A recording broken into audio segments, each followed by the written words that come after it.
Yo, what's up with Ghost here? Today I'm bringing you guys another comparison video between the XM4 and Automaton, and I wanted to make this comparison for a few reasons.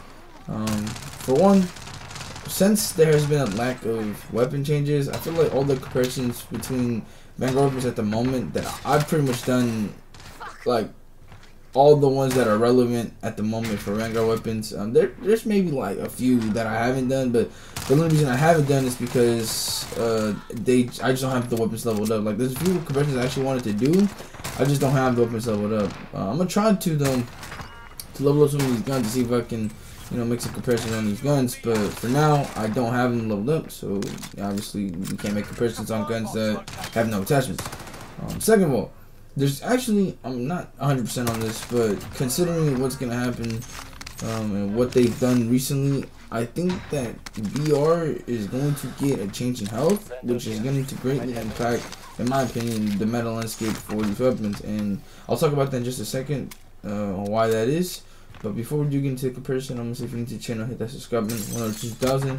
And yeah, man, let's just get into the comparison. I do have the Recoil Pattern for the XM4, which as you guys can see is pretty interesting. This gun actually does have, I would say, quite a bit of recoil.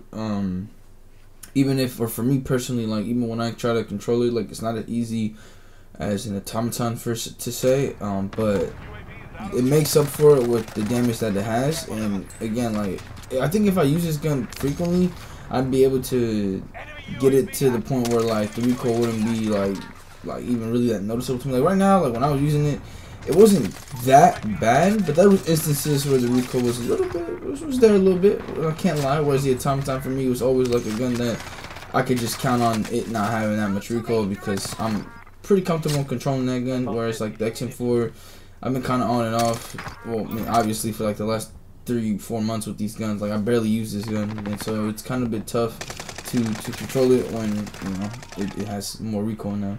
Also, this gun actually ended up receiving a nerf recently. That's like the one gun that actually got a change in like the last few weeks, and that was to decrease the neck multiplier. But I gotta be honest, man, this gun is still this gun's still really good even with that nerf. I would say it's even so right now, it actually quite literally might make the case to be the best AR in the game. Not the best AR in the game, but at least better than all the Vanguard weapons in the game.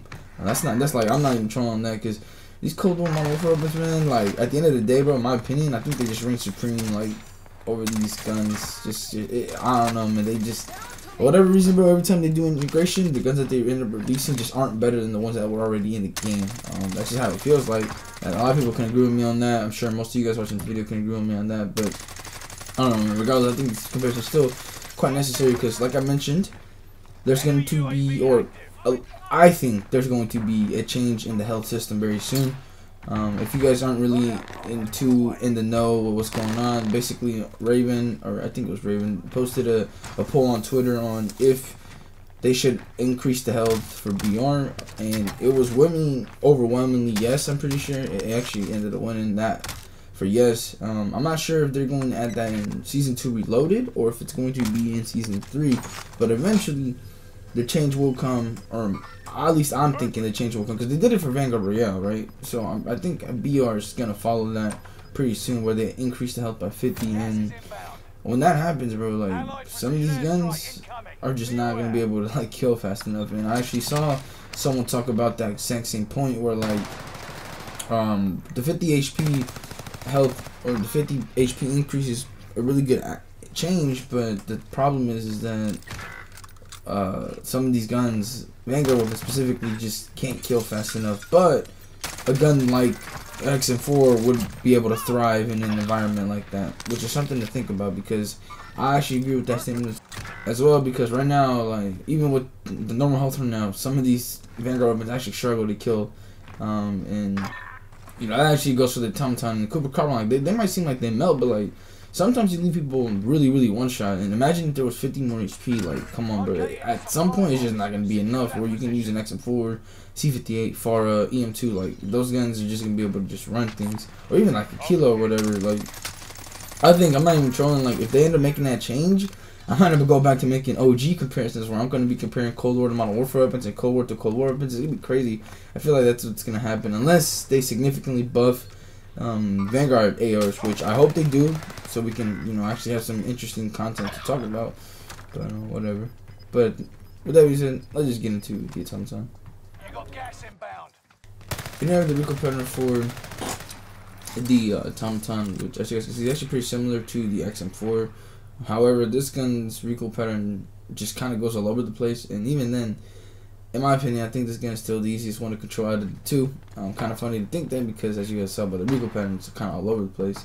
And quickly, just so we don't get confused here, like, this video isn't really like, I'm not trying to like really just talk all about the 300 health, even though it's a change that is coming, and I guess it's kind of like something to really think about, but like, it's not in the game yet, so we're still, you know, same HP. But still, like, I feel like the videos could be quite interesting, because the XM4 did get nerfed a few weeks ago, and like, you know, it could potentially make a comeback, even though it did get nerfed, with the current landscape of how things are at the moment. Because I think even with the nerf, I still like it's better than most Vanguard ARs. I think maybe the Automaton can somewhat compete with it. Same with the Cooper Carbine, but overall, I still think it's like still the best. Or not the best, but just better than Vanguard ARs. So I keep saying the best because I don't know. I can't be saying the best because there's still a lot of colder ARs out there that are pretty good. But anyways, man, for the first set that we're going to talk about is the fire rate.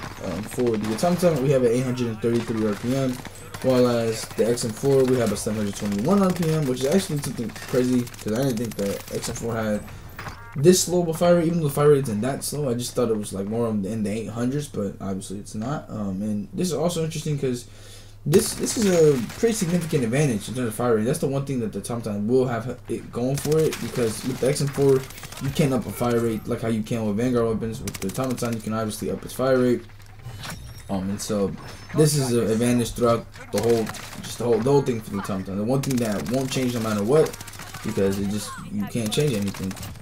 And it's like its only saving grace. Actually, I won't say it's its only saving grace. Like I said, I feel like it's a lot easier to control than the XM4, so like that, on top of the fact that it has a fast fire rate and not such bad damage, I think like it's actually pretty significant, and it's something that helps it build a case and not getting completely destroyed with the XM4 comparison.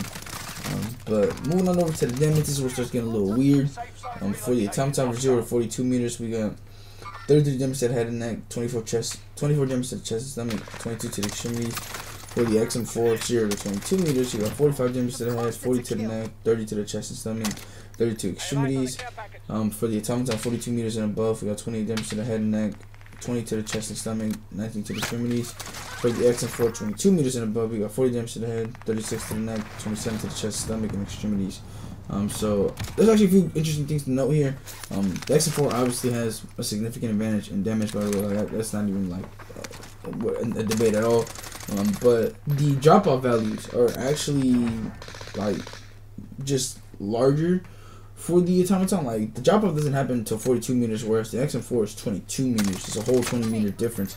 However, even when the drop-off happens, the drop-off damage for the XM4 is still like stronger than normal damage for the Automaton, which is kind of crazy to think about. But even so, like, even with the drop-off damage, like this XM4 still has just more capabilities and range than most Vanguard ARs, even like the Automaton. Like, that's just how Vanguard ARs are. They just weren't integrated correctly in terms of how they work, which is kind of sad. But you know, I don't know.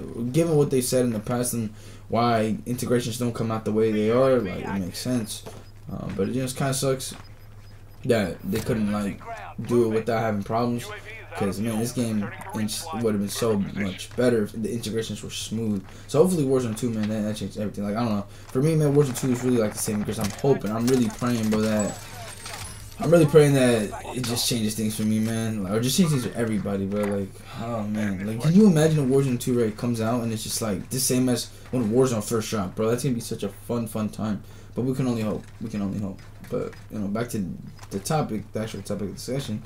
The XM4, man, just cold weapons, mono weapons, like, their bullet velocity, like, that's like the main big difference between these guns, in my opinion, because the bullet velocity just isn't close at the moment with Vanguard weapons. They just don't have what it takes to necessarily kill at certain ranges, whereas XM4s and just whatever guns that you can get from the last few CODs can, and that's just like the biggest difference in my opinion. And so in conclusion, I think the XM4 is like, I mean, you guys probably could have guessed this already, but I think the XM4 is definitely better than the Automaton. And if theoretically a meta were to come back with this gun, I could definitely see it happening, because that's just what happens. Like, even with the nerf, it's just still better than most Vanguard ARs, which are what everyone uses. But I think people don't want to use the XM4 because it's kind of like, I don't know, it's kind of boring because we've already used it for a whole year. So, but anyways, man, with that being said, thank you guys for watching. See you guys in the next one. And yeah, man, peace.